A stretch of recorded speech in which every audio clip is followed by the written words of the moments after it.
He umanga Māori e whai hua ana I te ipu whutupōro o te ao.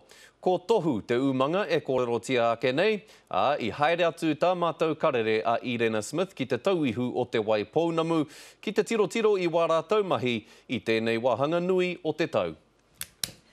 E tū whera ana o na pātara ki te ao.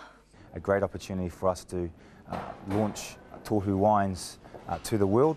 Ko tā rātou e aro nui ana kia whakaki a ngā mano karāhe I te waina tohu I tēnei wā o te ipu whutupōro o te ao. Hopefully everyone enjoys our manakitanga that we're so good at. Kua te kaumarima tau neke atu te umanga nei e hoko ana I ona waina ki te ao. Engari koe nei pia te wā pai rawa mā rātou. It's timed very, very nicely with the launch of the Rewa Blanc de Blanc on the 10th of June. Coincided very, very nicely and links into a Rugby World Cup and hopefully will be consumed by many, many tourists and also our people on the home shores.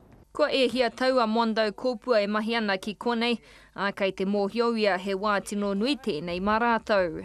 No matter what I do, whatever job it is, I have my personal mana and standards of what I do, and I'd like to think that's reflected in the presentation of our vineyards and the work that we do. E hia ke nei ngā wā ko whakahonoretia ngā waina o tohu, I te rā marama ko te waina Rore Pinot Noir, I tohua mo tōna kakara, me tōna reka. Ko e nei waina anō ka kitea ki te waka Māori ki te akamatua o Tāmaki Makaurau.